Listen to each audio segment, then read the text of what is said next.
Welcome to the Emotional Balance Sheet, the go-to podcast for parents with multiple kids, especially those with twins, triplets, or more, who are navigating the maze of modern family life and personal finance. Whether you're overwhelmed by education or retirement planning, parenting dilemmas, career transitions, or trying to define your purpose and plan, we're here to guide you with empathy, encouragement, and expertise. Hosted by Paul Fenner, founder of Tama Capital, a certified financial planner and parent to 4 kids, including a set of triplets. Our podcast is your ally in the quest for financial peace of mind, proving that money matters, but family comes first. Subscribe now and join our community of empowered parents at tamacapital.com. This podcast is for informational purposes only and should not be relied upon for investment decisions. Clients of Tama may retain positions in the securities discussed in this podcast. What does comprehensive financial planning even mean? At Tama Capital, it means a family office where lifestyle planning such as retirement, college, portfolio management, and tax prep and planning are all under one umbrella. But it goes beyond numbers. We focus as much on the emotional side of financial planning as we do on the financial side. We get you. We understand your challenges of building a family, business or career, and a healthy life. We are devoted to wealth planning for families like yours because we are you. Learn how our family can help your family by visiting tamacapital.com. Besides money and kids, probably careers are the major source of, let's call it, heated conversations between partners and couples, spouses. This week, we're going to have Carrie Schochet back on because this is a common theme that I've had conversations with over the last, I'd say, 2 to 3 months with families, and it's trying to find a new career or a job while you currently have one, and the multiple challenges that comes with managing career dissatisfaction. And so we cover the crucial role of communication and support when seeking a job or a career transition. But listen closely as Carrie provides some real actionable advice using LinkedIn and building networks to help you in a discrete job search while you currently have an existing role. Please enjoy my conversation with Carrie Schochet. So Carrie, welcome back to the Emotional Balance Sheet podcast. I think, is this our 3rd or 4th conversation now? Yeah, it has to be the 3rd or the 4th. We've known each other for so long. It's hard to remember each instance that I've done this podcast. It's at least the 3rd, possibly the 4th. Well, that's the thing is I should probably just get on your schedule and have this scheduled at least once a quarter, because if it's not, when I'm working with families, with couples, it's either money, kids, or their career. Those are the top 3 sticking points with pretty much every couple I've ever worked with in the almost 20 years I've had my firm and done this type of work. And so today is no different. And now I've got 3 or 4 families going through this situation right now. And so here I'll set it up for you and the audience, is that these families are going through a difficult time because all the spouses, husband and wife, they all have careers. They all have jobs, but they're not dual income. Are you saying they're dual income families? Yep. Or dual income families? Yep. So both partners, both spouses are working, and what's not working is that one spouse or partner does not like their job and or career, because I talk about it in 2 different things. Your career is one aspect, your job is another. So you could like your career, like I'm in sales and I like being in sales, but I'm in sales at company X, Y, and Z, and I don't like company X, Y, and Z. Mm-hmm. As opposed to I'm in sales and I don't want to be in sales. I want to be in finance, which is kind of like your specialty with Purple Squirrel, I should say. Yeah. And so I try to get to the root of like, are you unhappy with your career or are you unhappy with your job? And for the most part, these people are unhappy with their job. They don't like either the work environment, they don't like the company. It just doesn't work anymore. And so the thing that people struggle with is time. And I don't know if you have the answer to this, but I knew of all people, I wanted to pose a question to you. Is the feedback that I get, it's like, well, after I work 8 hours a day, 9 hours a day, 10 hours a day, I come home, I have to help manage the household with the kids because mostly everybody has two or more kids. Like you've got 3, I've got the triplets plus 1. Yeah. Like at 9 o'clock, I'm like exhausted. Like the last thing I want to do or think about is like doing a job search or a career search. What help us, like walk us through like how can we help people in this situation facing, and I call it this all the time. We're always facing all these multiple financial and emotional and personal priorities tugging at us, and our career is one of them. Yeah, that is a super difficult question. I think time management, is something that a lot of people struggle with. So,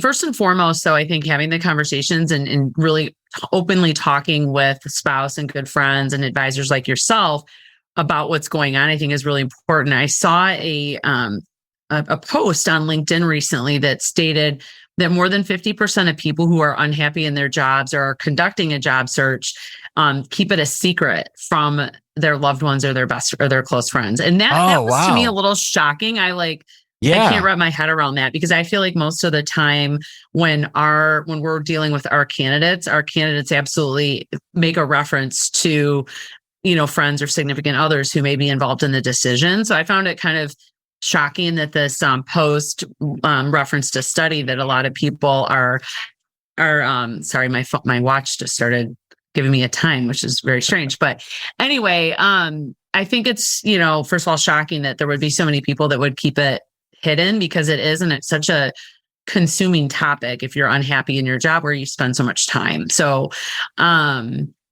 my first piece of advice would be to to make sure to talk to friends and family and people that can maybe provide some guidance. And I know a lot of people, if they're depending on how busy their job is, it's not like they could, and just a moral obligation. They want to be committed to the work that they're doing while they're there, even if they don't like it. But if they get a lunch hour, you could go somewhere quiet with your computer and, take your, maybe work on something job search related over a break or a lunch hour. Taking even a day off just to get that reboot of, taking a vacation day if you need to and meet with like a career coach or talk to some recruiters, do something to kind of get that job search jump started. Because I think if you dedicate, some time on the front end, it gets a lot easier from there, getting your materials together, your resume, and some of those kind of front end basics. And then there's easy apply on a lot of jobs, so you can start submitting applications. It doesn't have to be too time consuming once you've got your front end work done. So I don't know if that helps, Paul, just for some kind of early stage advice. No, I think it does. And that's a really interesting stat because I would think that, you need, you want, and probably more so need your spouse's or partner's support in going through this. Because more than likely, because I talked to both sides of it, and the person that's not searching for the job or career is frustrated with the other spouse or partner because all they're getting is like the negative feedback every day about how awful things are. And it's like, okay, well, if things are this bad, then we need to make a change. Exactly. There's this phrase that comes into my mind right now is that it's easier to find a new job when you already have an existing job. Is that true? Do you think that holds water? I think what that's referencing is so there's a couple of things I think with searching for a job while you have one. There can be a stigma associated with unemployment. Mm-hmm. And it's funny that you bring this up because I was going to be posting a blog today about transitions and the assumptions that some people will make about a job transition or unemployment. And I think it's oftentimes a really unfair bias against these situations. And so it's, our conversation is timely in the sense that I was going to post about it today. Becoming unemployed or having a transition, those things can happen for a lot of really good reasons, and so my post is really saying, hey, let's not make an assumption. Let's have a conversation with that person to understand why they've ended up in the situation that they're in, or why they made those, multiple transitions over a short period of time, or whatever the case may be. But I think what that is getting at is that, partly the bias against being unemployed, you're going to have a better negotiating position. I think the belief is that you'll be in a better situation to negotiate, and there's not going to be any sense that like you're desperate for a position, which I don't Right. like any of these stigmas or saying it, but I think that there can be a perception, that there's something going on as to why they ended up unemployed, that might not be as good of a candidate. And so that's, I think, where that comes from. And I think every person's situation is unique, which I'm also going to reference in the blog I post. But if you're working, then it can also give you a different lens to view your new potential employers, because you want to be as objective as possible. And so there's that idea of like running towards something or running away from something. I was just going to say type that. of thing. Yeah. So I think, when somebody is not feeling that sense of pressure, they can be more discerning on, like, is this job really better? Can I have a career with this opportunity, or is it just another job? So I think it's that difference between job and career and thinking long term. And we at Purple Squirrel, we really try to look for somebody where it's a good match for what they're looking for. It's not just a job. It's somebody that is going to go, like, there's going to be a good match in terms of what their goals are and what they're trying to achieve with their career and this company. So looking at some of those elements of fit that go beyond, the responsibilities. And I think that you can have a little bit of breathing room when you're still employed versus, finding yourself where you're in a panic of, I need to get a job. I don't know what the exact number is, but given like what you guys do at Purple Squirrel, you guys are a boutique recruiting firm. And I don't know if it's 8 out of 10, 9 out of 10, 7 out of 10 jobs, people land because of their network, because they know somebody. And it's not really they know somebody, it's that they know somebody that knows somebody that potentially knows somebody, like what we call that, like third degree connections. Yeah, or like the 7 degrees of Kevin Bacon, or, there's all the, yeah. So if you have an existing job, how do you utilize LinkedIn to help either foster that network or find people that could help you get to that landing spot? Because I'll see people that, and I share posts of people that share that, hey, I'm looking, I'm been, part of a reduction in force or something like that. And so I'm always empathetic to those people. Like, I may not know them very well, but I'm always like resharing their posts and saying, hey, if you know anybody, please contact so-and-so. But obviously, if you already have a job, you can't do that. So you can't be so public. Yeah. Right. So how do you utilize like networking and LinkedIn to help put yourself in a good position to find something rather than just applying for a job? Yeah. So the open to work setting. So there's two ways to utilize the open to work setting. There's the really public way of kind of signaling that you're open to work that puts the banner and it's very public. Mm-hmm. But there's a back-end setting too in your profile where you can say, I'm open to work, but I only want like recruiters to know. And so that way, if you use that more discreet function of open to work, when we as recruiters are looking for people, one of the buttons we can push is like, hey, show me the people that are open to work first. And so like, it'll show us like, we'll use different criteria. And on that topic, it's really important to have a well built out profile and in your open to work settings, choosing not just job titles that you've had before, but job titles that you would seek. If you put those in your open to work setting. So let's say, for example, I'm looking for a VP of marketing. Let's say the person is currently a chief marketing officer or a director. If they would also, because depending on the company, the job responsibilities might be appealing with a different title. And so let's say, for example, the person's currently a CMO, but when in their open to work settings, they say, I'm interested in VP of marketing positions or VP of sales and marketing, or, listing a few different titles for the open to work. Then when we are searching, we'll use title as one of the factors that we're searching for. That person will come up in our search if they've got that title listed either in their profile or in their open to work settings. Just as one example. Does that make sense? It does. And I didn't know if that was a function or not. So if somebody does that, can their current employer still see that they're open? No, so work? it's hidden, and LinkedIn has some sort of firewalls that prevents even so for example, if I work at Google, and I am open to new opportunities and I click it in the back end settings where it's private, that only recruiters can see it, Google recruiters cannot see the Google employees that have the open to work setting. So they do things to try to protect the confidentiality of the job seeker. That's awesome. That actually puts my mind at ease, because I think that is a really good feature. So as far as, going back to networking, obviously when you currently have a job, it's hard to go out and potentially make those connections. Do you have any advice on how people can do that while they're still working?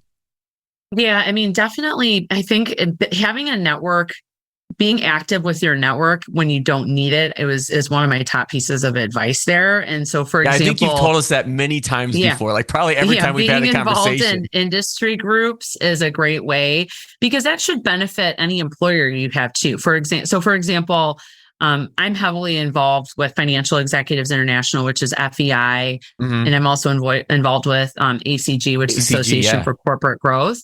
And so FEI, as an example, that's a place where controllers, VP of Finance, CFOs can come and network with their peers and learn. So we have learning sessions, and where they can stay up to date, and they earn CPE credits. Also, by the way, if they're a CPA, being a part of association or trade groups like that is highly beneficial. It should be supported by most employers, because there's a value to them for you to continue to be in the community, have a peer group, and maintain learning on trends and best practices that your peers are seeing in other companies. And so I would say, and there's groups like that for different functions. And so being involved in those groups is very, very positive and beneficial, I think, for the career, because then when you do need to tap into your network for a new opportunity, it's not like you're starting at zero. So that would be my first piece of advice. And then, there's oftentimes events and networking opportunities, over lunch or at the end of the, after hours. So, a lot of these events do happen in the evening. So for example, ACG, we vary our events. Or either, we have early morning events, we have midday events, and then we have evening events. So I feel like if somebody's really committed to the networking piece, they're going to be able to identify time and place to go and do those things, then connect with their peers. Is it kind of getting back to the whole spousal support? Is it good just to let people just start letting people know, hey, I'm looking, I'm open for a new opportunity?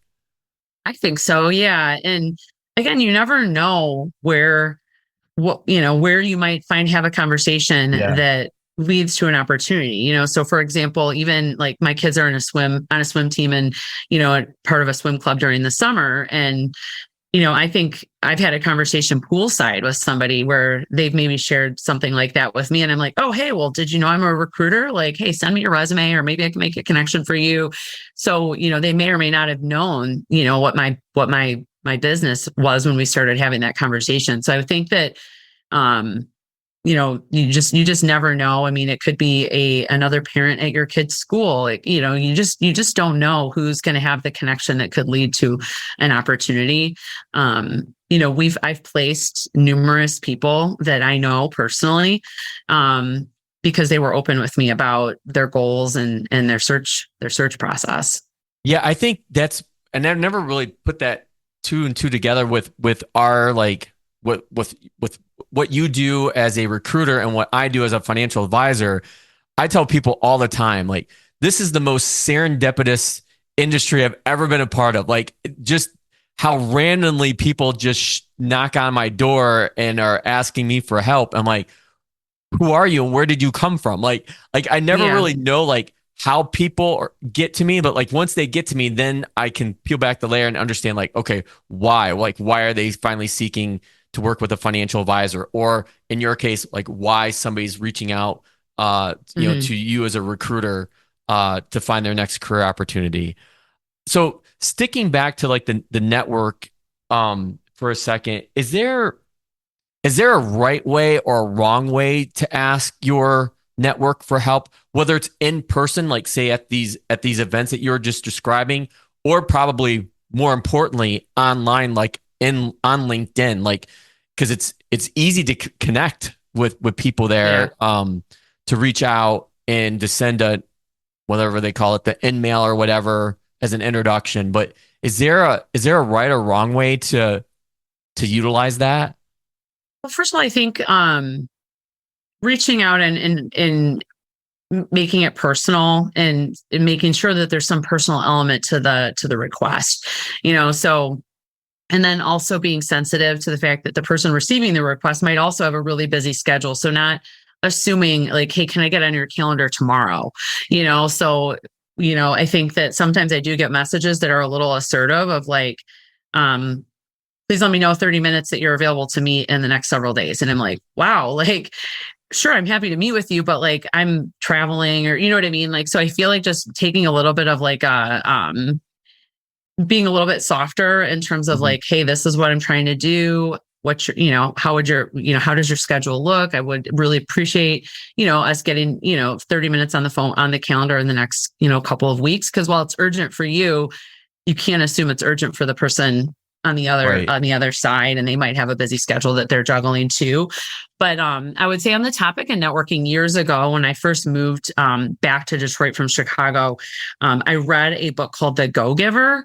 And I don't know if I've mentioned this before on your podcast, Paul, but I think going into any networking situations with the mindset of like, I'm asking for help, but I can also lend help, and so thinking about, I'm going to be asking for something, but there's reciprocity there. So, if I can help you in any way, I've got a broad network, so kind of thinking about going into that ask with, what you have to offer them as well, I think is always a good mindset. So I like to say, like, thinking about it as net giving, not networking. And so when I first moved to Detroit, I didn't have a lot of clients. I had, not a lot to offer from a standpoint of like true making placements. But, I thought about the way I could help people was with their resumes and, different kind of more background job searching type activities. And so did a lot of kind of pro bono resume reviews and things like that, just to try to be helpful to people, thinking someday maybe I'm going to need their help. And I hope that they'll remember I helped them, type of thing. And so I think thinking about what you can give to your network versus what you can get can reframe those conversations and really set up stronger and deeper connections as well. It's funny you mentioned The Go-Giver, because we both know Rich Spriegel, and Rich, who I've had, I think he was like one of my early guests too, like almost 4 years ago, like you were. And that's how I got a hold of that book, was The Go-Giver. Like he gives that like out like candy. So I'll make sure I'm connected to Bob Burg, the author, on LinkedIn. It's kind of cool to, I've referenced that book for probably 10 or 12 years now. Yeah. Well, I'll make sure to put a link to it in the show notes so people can get a hold of it. The other thing I kind of liken, what you do with what I do, is that there's always a lot of people are like, I feel, are paralyzed by this fear of the unknown of taking that first step, whether to work with financial advisors such of myself, or like reaching out to a recruiter like you, and taking that first, I guess, leap of faith. Like even people that are really unhappy in their job, there's still, I think, this other side of them, like, okay, well, is it really going to be better if I leave? Yeah. And so sometimes it's easier to just stay and complain about your current situation. And as I mentioned earlier, that can drive the other spouse nuts. Right.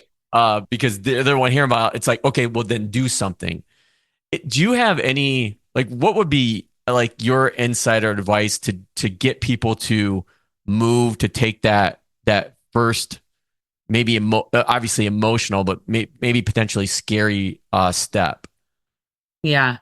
Well, I can think back to like experiences I had earlier in my career where I was with the company for almost 10 years, and I tried to leave a couple times. And it is scary because it's like, I remember I actually submitted my resignation, and then the company came back and wanted to do a counteroffer. And I remember being so confused, because I was so certain that I was going to make this move. And then it became more challenging when they gave a counteroffer to me. And one of my kind of mentors at that company sat down with me and was like, listen, like, this is a decision between the devil you know and the devil you don't. And he actually said that to you. Yeah, he did. And, which was like, obviously it was probably 15 or 16 years, 17 years ago, maybe. But it's something I've thought back on many times. And I think of it too, when we've got a candidate who's in a situation of the counteroffer as an example, and, making that change is really difficult. Nothing's ever perfect. And so, but it is the difference between the known and the unknown when you're making a job change. And I think it comes down to like hope and then how thorough you've been. Like, if you really, some people need a lot more from their job than others. Like some people are happy with saying, it's fine. It's not my passion, but I'm good at it. I like it. But is it my passion and, something that I feel like I want to jump out of bed and do every day? Like, that's not realistic for every person, So I think there's different levels of like acceptance for what people want out of their jobs. And then other people need to have more of that fire and that passion for their job. So I think it's a little bit of like figuring out who you are as a person. Can you fuel your passion and, all of those like inner things that are so important to you? Can you do those things outside of your job, or does it need to be within the job? But then I think the way to kind of get over that fear, I would say, is to have very, detailed questions in the interview process. Like, I don't really think once you're deeper into an interview process, I don't think any questions should really be off limits, because, a good fit is a good thing for both the employer and the employee. And so if the candidate or the job seeker needs to ask some really, deeper questions to figure out if they're walking into the right type of job, I think that's a great thing, and we really appreciate it. Our clients appreciate it, because you'd much rather have awareness going in than get into the job and 2 to 3 weeks into it be like, wow, this is like completely different than what I thought it was going to be. And so I would say, if there's nagging questions as you're considering an opportunity, don't be afraid to ask, and do whatever you can to get the answers to figure out and get more clarity on the decision. That's actually, I'm glad you brought that up, because I wasn't thinking of this question until you just referenced the counter. But in situations where somebody can afford to say, you know what, I just cannot be here anymore. It's like toxic environment, whatever it may be, like, I'm going in, I'm going to resign, I don't have anything else lined up. How do you deal with that type of situation often? And if so, like, what is going back to that whole, like, maybe like negative stigmatism that you had mentioned earlier about not having a job? Does that play into this at all? Because I'm going in to say I'm done, and then all of a sudden they're like, well, no, we don't want you to go. Like, here's this. Will you stay? Right. Yeah, no, we deal with this, regularly. Thankfully, doesn't happen all the time, but I would say we see it maybe on 10 or 15% of the offers that we make. There's some sort of counteroffer situation. Sometimes it's higher, but I mean, that could be low.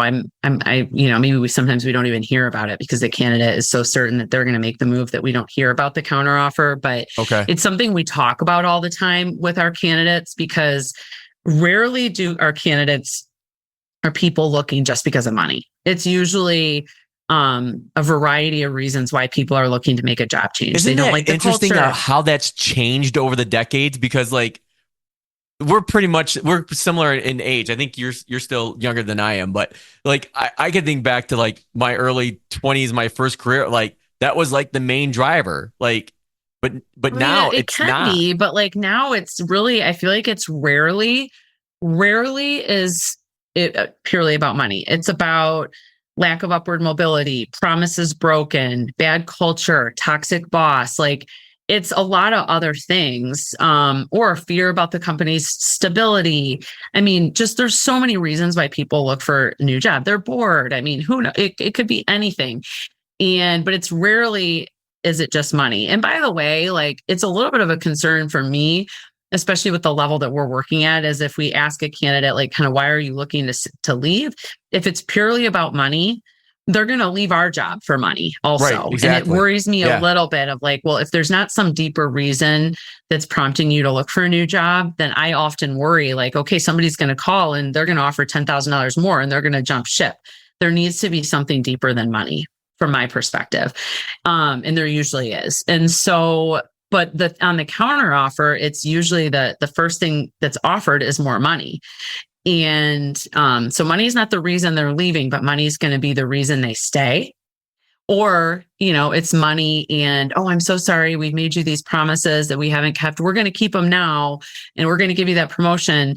And my counter to that is, well, why did it take you leaving to all of a sudden then the company wanting to honor the prior commitments, or for them to recognize your value? And so that would be what I would say to the candidate is, gosh, when you told us that you were looking to leave, it was because of these 5 things. I'm sure you've expressed your disappointment, before. Doesn't it concern you that the company is willing to kind of take the step forward only now because you're leaving? And a lot of times companies will make the counteroffer because they want to replace the position on their terms, not on yours. And then there's the question of loyalty, and it does, I think, put the person at risk to accept a counteroffer, because when the company has a chance to kind of maybe replace that position, they're going to do it on their own terms. In some cases, I'm not saying all, but that would be a worry that I would have. Yeah, you just listening to you go through that scenario. I remember back in my corporate career, I did that once, and I regretted it. Like within I think 1 or 2 weeks after like deciding to stay at the company rather than go, I'm like, that was a bad move. And like 6 months later, I was gone. So. Yeah, I mean, I actually did accept the counteroffer too, and I regretted it. I mean, it was exactly what I thought it was going to be. It was more money, but I still was unhappy in my job. And so I ended up leaving, shortly thereafter anyway, within a year or two. And so I think it's just accepting a counteroffer can be it's like a Band-Aid that you're putting on the problem. So as we wrap up, is there any last parting words of wisdom or actions that somebody should take, given they're in their situation where they want to make a change, but they're just having a hard time getting going?